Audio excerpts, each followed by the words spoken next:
Subscribe to Infidelity Tales Lab. Now, let's begin. I opened my eyes to the smell of burnt coffee and the sound of Josephine practicing violin in the next room. The same morning routine I'd followed for 12 years, ever since she was born. I was Grant Hood, a restoration architect who spent his days bringing condemned buildings back to life, a fitting metaphor for what I was about to do with my own existence, though I didn't know it yet.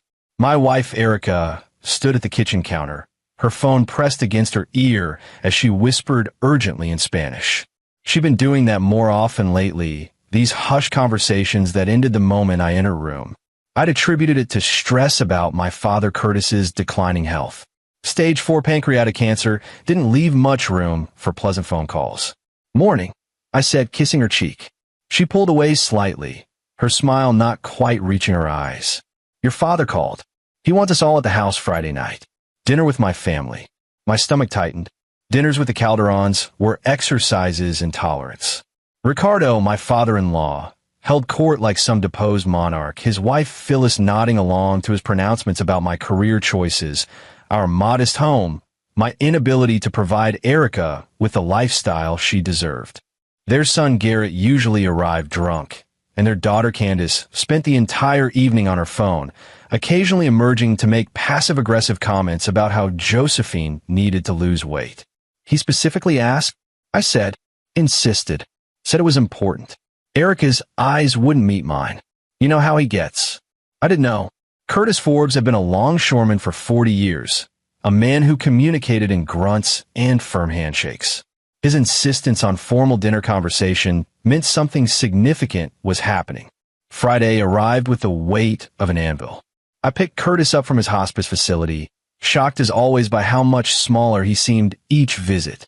The cancer had eaten away at him, leaving behind a brittle framework of the man who taught me to throw a curveball and change a tire.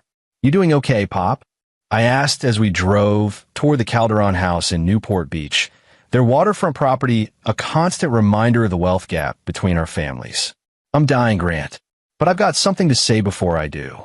His voice carried an edge I hadn't heard in months. Been waiting for the right moment. The Calderon house gleamed white and massive against the evening sky.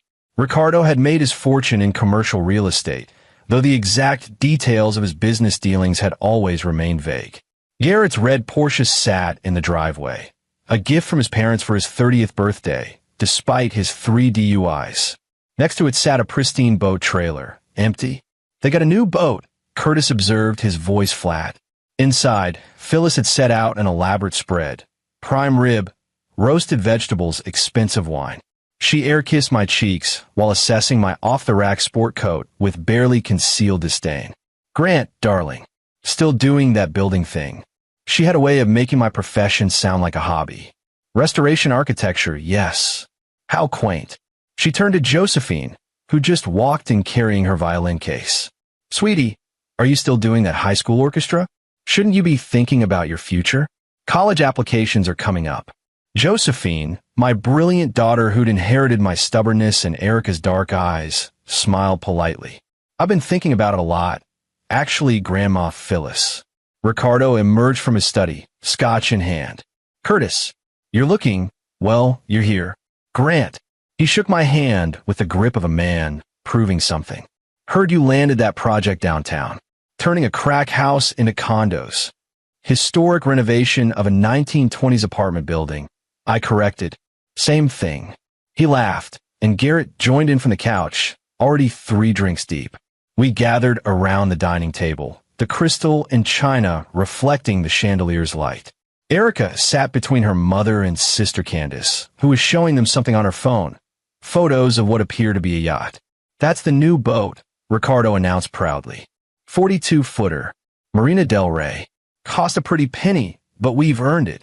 It's beautiful," Erica said, and something in her voice made my skin prickle. Curtis had been quiet through the appetizers, methodically cutting his prime rib into small pieces he barely touched. Now he set down his knife with a deliberate clink that silenced the table. "Where's the $50,000 for my granddaughter's college fund?" he said. The silence that followed was absolute. Even the sound of traffic from Pacific Coast Highway seemed to fade away. "What money?" I heard myself ask, my voice coming from somewhere distant. Curtis reached into his jacket and pulled out a manila envelope, his hands trembling slightly. He emptied it onto the table. Bank statements, deposit slips, meticulously organized in chronological order. 7 years' worth. Every month, he said, his voice stronger now, I deposited money into the account Ricardo here convinced me to set up. Special education fund for Josephine. High interest savings, he said. Better returns than anything I could get at my bank. 7 years, Grant. $600 a month, sometimes more when I had it. Birthdays, Christmas bonuses, overtime shifts. I reached for the statements with numb fingers. The deposits were all there, documented in Curtis's careful handwriting on the slips. $600 on the 15th of every month, sometimes $700, occasionally $1,000. All deposited into an account at Pacific Coast Bank. Account number matching the one Ricardo had written on a business card I found clipped to the first statement. I don't understand, I said, but I was beginning to. You told me this was for her future, Curtis continued, his eyes locked on Ricardo. You said the account would grow, that she'd have something for college, for her music school applications. I worked double shifts for this, Ricardo. I went back to the docs even after my diagnosis because I wanted to make sure she had enough. Ricardo's face had gone the color of the prime rib, rare and bloody. Curtis, this is hardly the time. When will be the time? When I'm dead. Curtis's laugh was bitter. I called Pacific Coast Bank last week. Had them check the account. You want to know what they told me? Dad. Erica said, her voice strained. Maybe we should discuss this privately. No. Curtis slammed his palm on the table, making the crystal jump. I'm dying, and I want to know where my granddaughter's money went. Because according to the bank, that account's been empty for 3 years. Cleaned out. Transferred to another account in, let me see. He squinted at another paper. In Ricardo and Phyllis Calderon's names. That's a lot. Phyllis shrieked, but her eyes were already tearing up, guilty and afraid. I looked at Erica, my wife of 14 years, mother of my child, the woman I'd built my life around. Her face told me everything. You knew, I said. Grant, it's not what you think. The boat, Curtis said quietly. 42-footer. Marina Del Rey. Want to guess how much a boat like that costs? Garrett stood up suddenly, knocking his chair backward. You can't prove anything, old man. You're probably confused. The cancer's in your brain by now, right? Pancreatic, I said, my voice ice cold. And his mind is perfectly clear. Josephine had been silent through all of this. Her face pale, her hands folded on the table in front of her untouched plate. Now, she stood up, and everyone turned to look at her. My daughter, who'd spent 12 years of her life practicing violin 4 hours a day, who'd won state competitions, who'd been talking about Juilliard since she was 10 years old. My daughter, who'd been told her entire life that Grandpa Curtis was saving for her future. She looked at Ricardo, then at Phyllis, then at her mother. When she spoke, her voice was clear and steady, cutting through the chaos like a blade. I've been accepted to Juilliard's pre-college program, she said. Full scholarship. I start in January. The screaming started immediately. Phyllis shrieked that Josephine was lying, that she would never get into such a program. Ricardo shouted about disrespect and family loyalty. Candace called Josephine a spoiled brat. Garrett lunged toward Curtis, yelling about lawsuits and slander. But I only watched Erica, saw the shock and betrayal cross her face, not at her family, but at her daughter, at the secret Josephine had kept, the triumph she'd hidden until this exact moment. And I understood that my daughter had known. Maybe not the specifics, maybe not the dollar amounts, but she'd known her trust fund was a lie. She'd heard the whispered conversations, seen the guilty looks, put the pieces together the way smart kids always do. She'd prepared for this moment. I didn't need their money, Josephine said, looking directly at her mother. I never did. I just needed people who believed in me. The dinner dissolved into chaos. Ricardo threatened legal action. Phyllis wept dramatically. Garrett had to be physically restrained by 2 neighbors who came running at the noise. Erica tried to explain, to justify, her words tumbling over each other in English and Spanish until they meant nothing at all. I gathered my father and my daughter, and we walked out. In the car, Curtis was quiet, his breathing labored. Josephine sat in the back, staring out the window. I drove on autopilot. My mind tried to process what had just happened. How long have you known? I finally asked Josephine. 2 years. I heard Grandma Phyllis on the phone with Mom, talking about the boat. She said something like Curtis's money finally paid off. She paused. I started practicing more after that. Applied for every scholarship I could find. I wasn't going to let them ruin my life. Pride and heartbreak warred in my chest. You should have told me. I thought you knew, she said quietly. I thought everyone knew but me. I pulled over, my hands shaking too hard to drive safely. Curtis reached over and gripped my shoulder. I'm sorry, son. I should have checked the account years ago. I trusted them. We all did, I said. But even as I said it, I was thinking about Erica's hushed phone calls, her defensiveness whenever I questioned her family, the way she always needed just a little more money, always had some emergency that required a few hundred here, 1,000 there. I thought about how she'd push back when I suggested Josephine apply for scholarships, insisting that family would take care of it. I thought about the man I'd been that morning, Grant Hood, restoration architect, devoted husband and father, someone who fixed broken things for a living. That man was gone. In his place was someone new, someone who understood that some structures were too damaged to save. They needed to be torn down completely, razed to the foundation, so something better could be built in their place. I started the car again and drove Curtis back to hospice. Josephine came with me to help him inside. In his room, surrounded by the beeping machines and medicinal smell, Curtis grabbed my hand with surprising strength. Make them pay, he whispered. Not for me, for her. I looked at Josephine, my daughter who'd survived her own family's betrayal with grace and determination, who'd built her own future when the one promised to her crumbled. I will, I promised. And I meant it.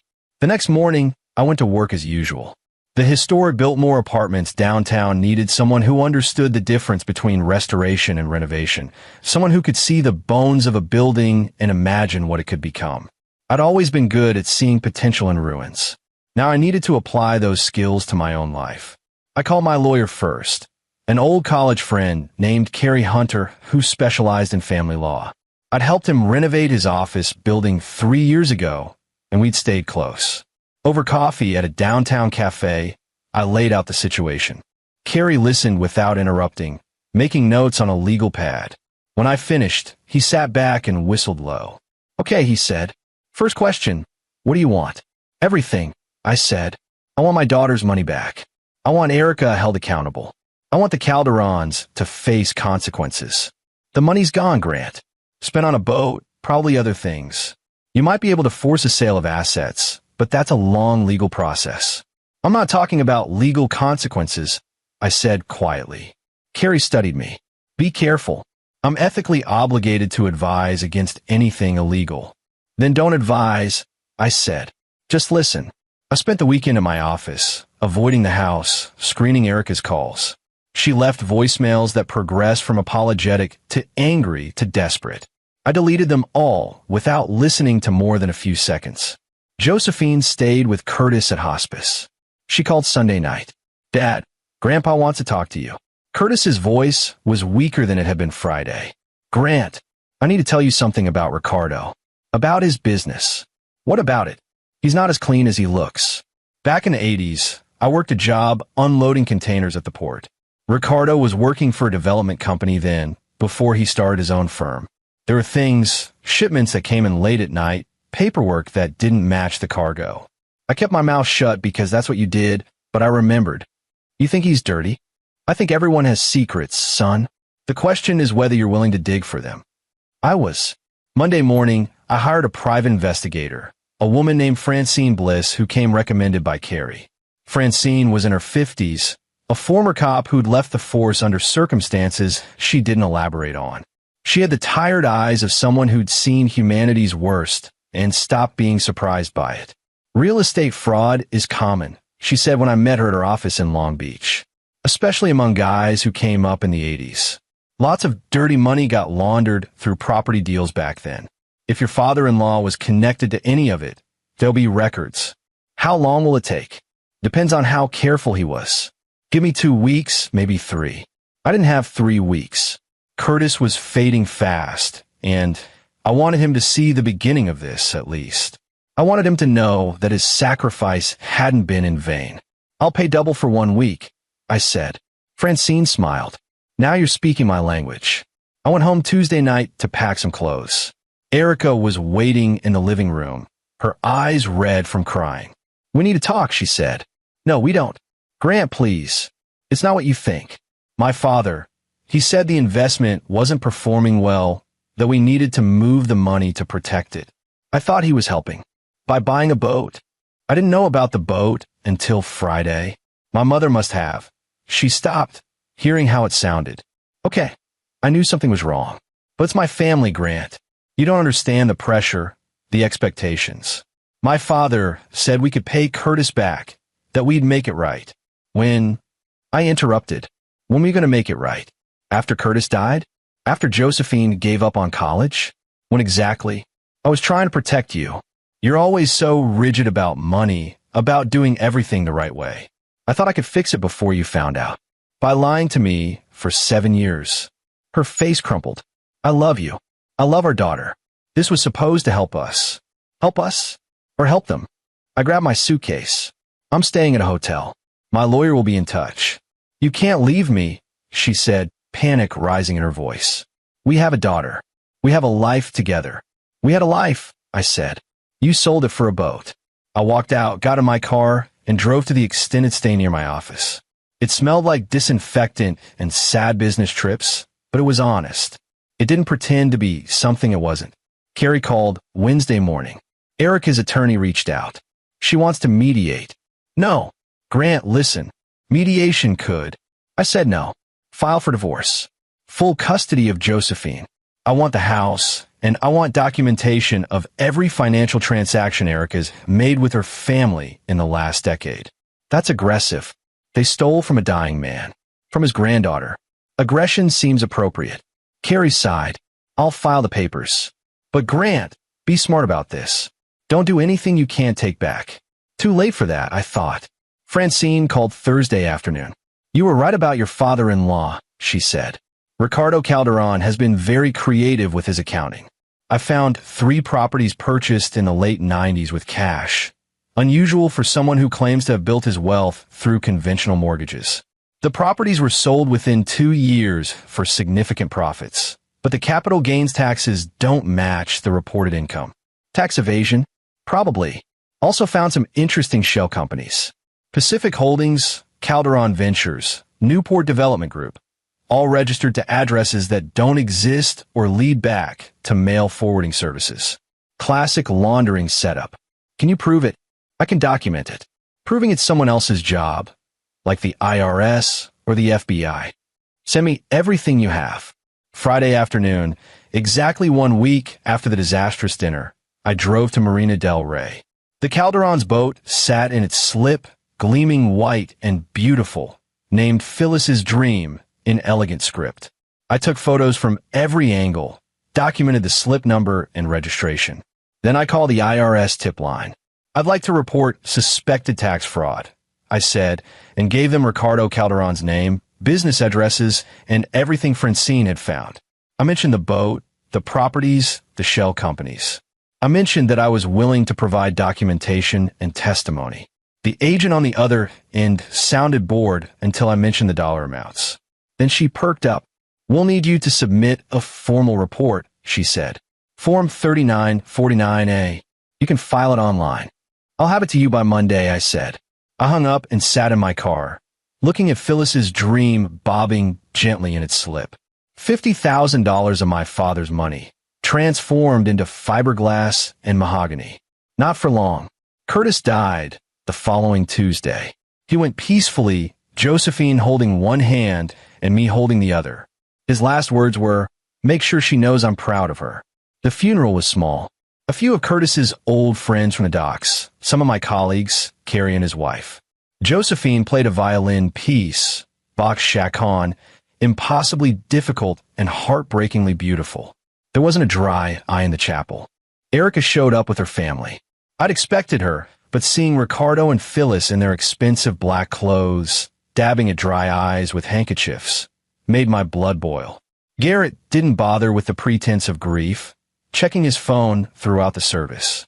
Candace whispered to her mother constantly, both of them shooting poisonous looks at Josephine. At the reception afterward, Ricardo approached me. "Grant, I want you to know how sorry I am for your loss. Curtis was a good man." I looked at him, really looked at him. Ricardo Calderon, who'd built his life on lies and other people's money, who'd stolen from a dying man without losing a night's sleep. "You're right," I said. "He was a good man. That's why he trusted you." Ricardo's smile faltered. "I understand you're upset about the misunderstanding." "Misunderstanding?" I kept my voice low, controlled. "Is that what you call theft now?"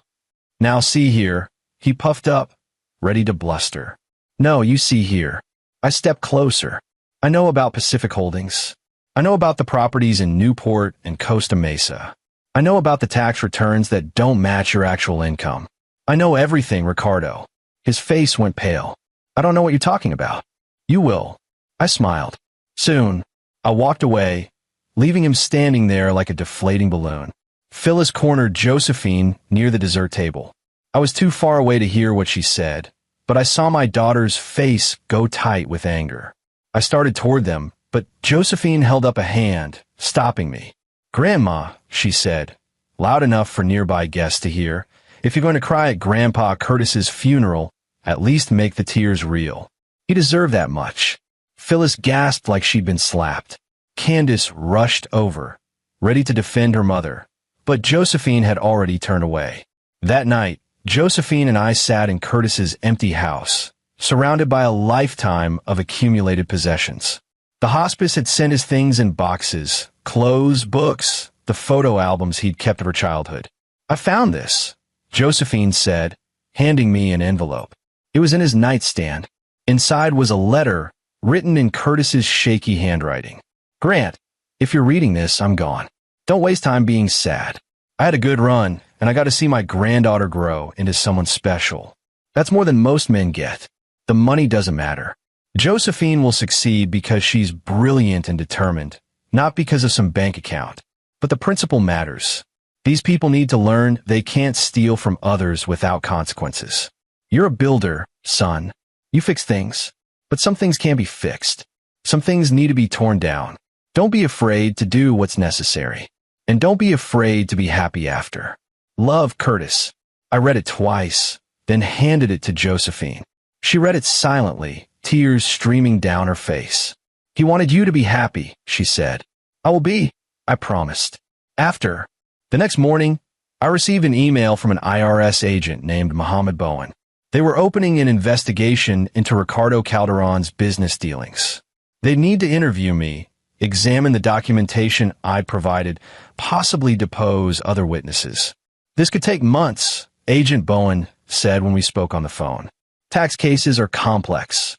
"I have time," I said, but I was lying. I didn't want to wait months. I wanted Ricardo to feel the walls closing in now, wanted him to know what was coming. So I made another call. "Garrett Calderon?" I said when he answered, his voice thick with hangover at 2 in the afternoon. "Who's this?" "Grant Hood.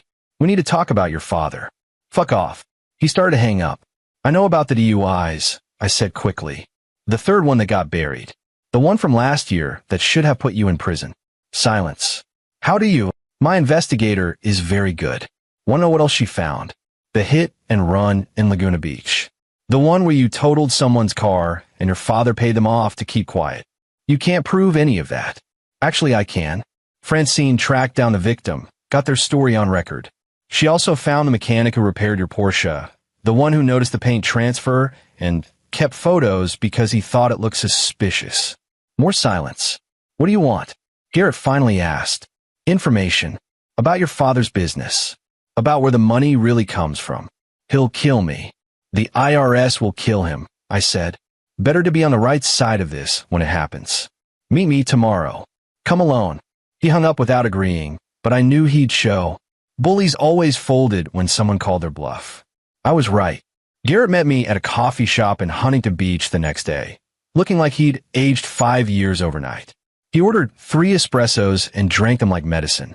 My father's going to find out I'm talking to you, he said. Your father's going to have bigger problems soon. Garrett laughed bitterly. You don't know him. He always finds a way out. Always. Not this time. Now talk.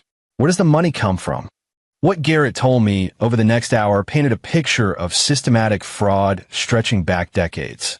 Ricardo had started legitimately working in commercial real estate development.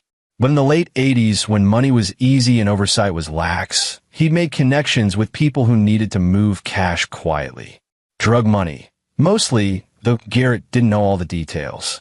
Ricardo would buy properties with the dirty money through shell companies, hold them for a year or two, then sell them at inflated prices to other shell companies or legitimate buyers. The profits got run through more businesses, a car dealership that failed, a restaurant that barely operated, a construction company that bid on jobs it never won. Each transaction left the money a little cleaner, a little harder to trace. He got sloppy in the 90s, Garrett said. Almost got caught. That's when he started being more careful, spreading things out. But the fundamentals haven't changed. And the college fund? Garrett looked ashamed for the first time. He saw an opportunity. Curtis was offering free money, no strings attached. Dad convinced him to use our bank, said he'd set up a special account. But he just created a regular savings account and kept the login information. Transferred everything to himself over time. With Erica's knowledge, Mom told her after the first year. Erica didn't like it, but he shrugged. Family. You don't rat out family. Unless family rats themselves out, I thought. I need you to testify to all of this, I said. Are you insane? My father is going down whether you help or not. The question is whether you go down with him. I leaned forward.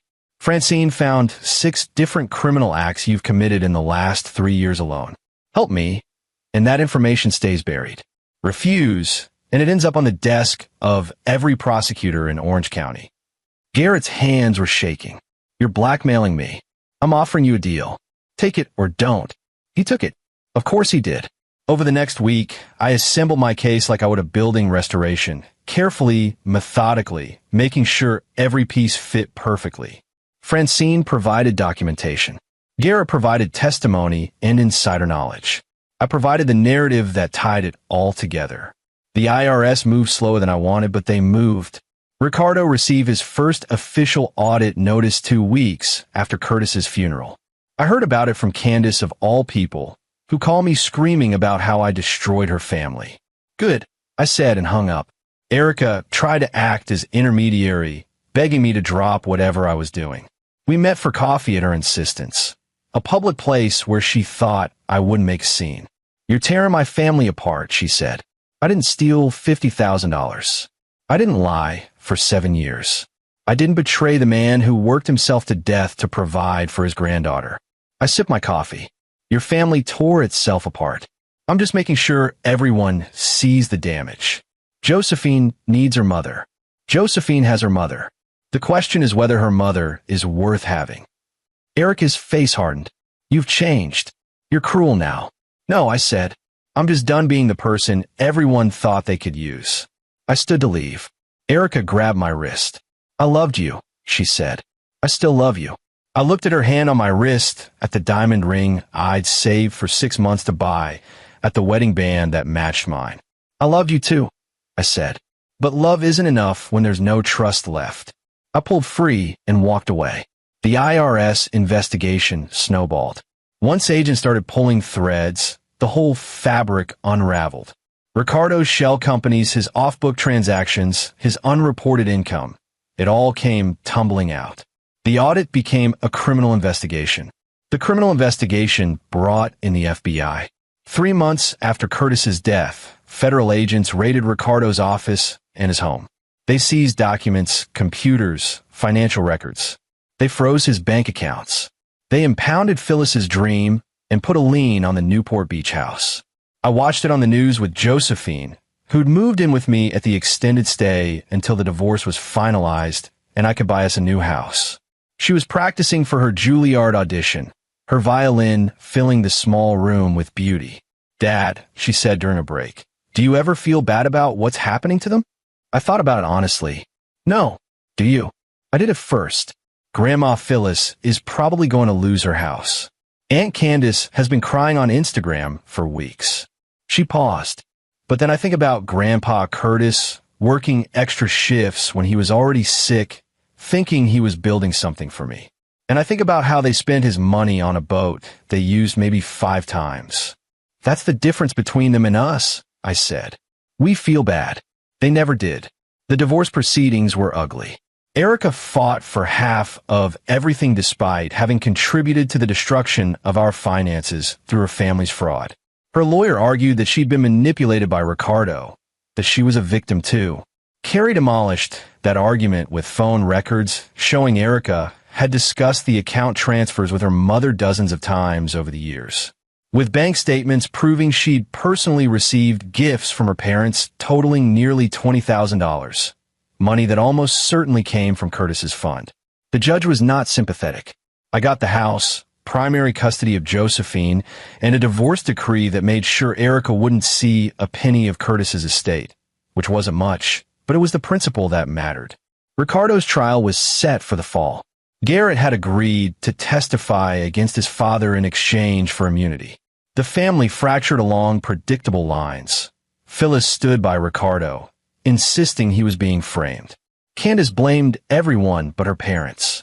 Erica tried to stay neutral, which meant she ended up isolated from everyone.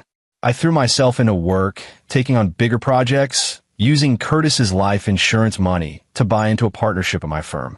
Josephine thrived at Juilliard's pre-college program, coming home on weekends with stories about famous teachers and talented peers. One evening, 6 months after the dinner that changed everything, Josephine and I sat on the balcony of our new apartment overlooking downtown. We downsized from the house. I didn't want the memories, but the view was better, and Josephine said the acoustics were perfect for practice. Mom called today, Josephine said.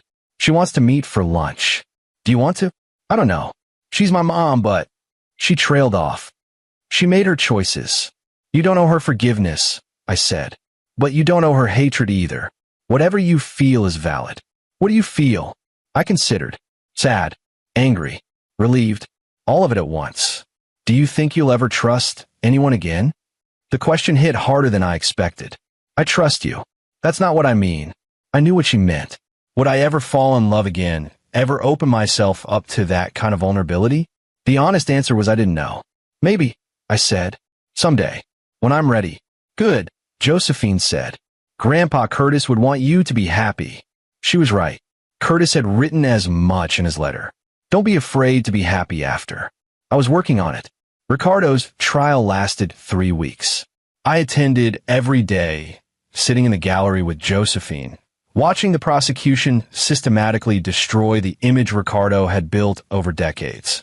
They presented evidence of money laundering, tax evasion, fraud, and theft. They showed how he'd stolen from Curtis, from business partners, from anyone who trusted him. Garrett's testimony was devastating. He described in detail how Ricardo had taught him to lie, to cheat, to see other people as marks, how family loyalty meant covering up crimes and attacking anyone who threatened to expose them. Ricardo's defense tried to paint him as a victim of changing regulations, of overzealous prosecutors, of a son's betrayal. But the evidence was overwhelming. The jury deliberated for 6 hours. Guilty on all counts. Sentencing came 2 months later. The judge gave Ricardo 12 years in federal prison, ordered him to pay back taxes and penalties totaling over $3 million, and mandated restitution to his victims, including $50,000 to Josephine's college fund, with interest. Phyllis lost the house, the boat, everything. She moved in with Candace, who still blamed everyone but her parents. I heard through mutual acquaintances that she'd become bitter and paranoid, convinced I'd orchestrated an elaborate conspiracy against her innocent family. Let her think that, I thought. Better than admitting the truth. Erica reached out after the sentencing, asking if we could talk. I met her at the same coffee shop where we had our last real conversation.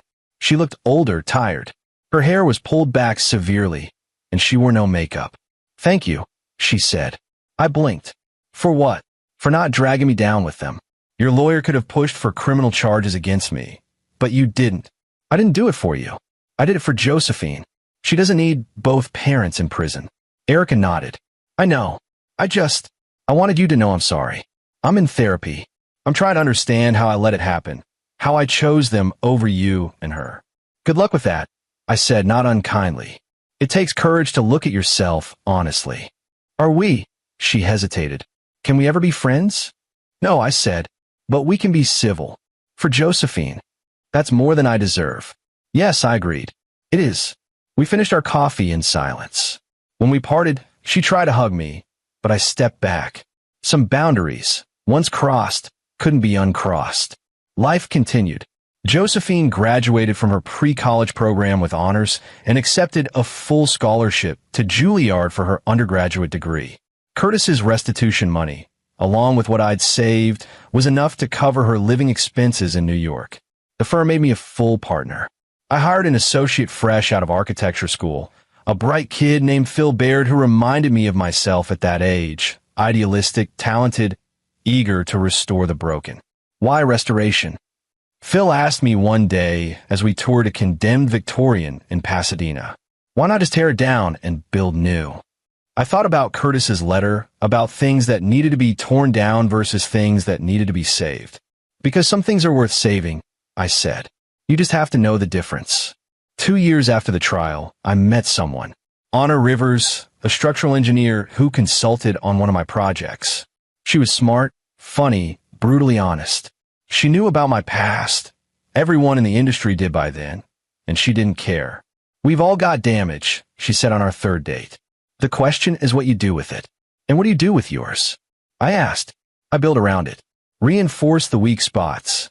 Make something stronger than it was before. I kissed her then, in the middle of a downtown restaurant, not caring who saw. Josephine approved. She and Anna hit it off immediately, bonding over their shared love of precision and structure. When Josephine came home for holidays, the three of us would cook elaborate meals and argue about music versus mathematics, art versus engineering. I think Grandpa Curtis would like her, Josephine said one evening. I think he would too, I agreed. The third anniversary of Curtis's death, Josephine and I visited his grave. We brought flowers, roses, his favorite, and a bottle of bourbon, which we poured on the grass the way Curtis had taught me to toast the dead. We did it, Grandpa, Josephine said softly. Made them pay. I thought about Ricardo in prison, about Phyllis losing everything, about Erica's hollow apology. I thought about the years of work it had taken to expose them, the toll it had exacted. Yes, I said. We did. Was it worth it? I looked at my daughter, brilliant and successful, standing on the foundation Curtis had tried to build for her. I thought about Anna, waiting for us at home with dinner. I thought about my business, my life, the future I was building from the rubble of the past. Every bit, I said. We stood in silence for a while, watching the sun set over the cemetery. Finally, Josephine spoke again. I'm glad he lived long enough to know, she said, that we were going to fight back. Me too. We left as darkness fell, walking together toward the car. Josephine linked her arm through mine. Dad, I know you did most of this for me, for Grandpa Curtis, but I hope some of it was for you too. I hope you got something out of it. I thought about the man I'd been 3 years ago, naive, trusting, willing to overlook red flags because it was easier than confronting hard truths. That man was gone, torn down like a condemned building. In his place was someone stronger, someone who understood that restoration sometimes meant destruction first. Someone who'd learned that justice wasn't always legal, that revenge didn't always feel good, but that both were sometimes necessary. I got closure, I said, and that's enough. We drove home through the Los Angeles night, the city lights spreading out below us like stars. Tomorrow, Anna and I were viewing a property together, both professional and personal, blurring the lines between restoration and renovation, between what was broken and what could be built. Josephine turned on the radio, some classical piece I didn't recognize. She hummed along, already analyzing the composition in her head. I smiled. Curtis had wanted her to have a future. Despite everything, despite the theft and betrayal and lies, she had one. We both did. and it was better than anything Ricardo Calderon's money could have bought. And there you have it. Another story comes to an end. What did you think? I'd love to hear your thoughts in the comments below. If you enjoy this story, consider joining our community by subscribing. It means the world to us. For more stories like this one, check out the recommended videos on screen, and I'll see you there.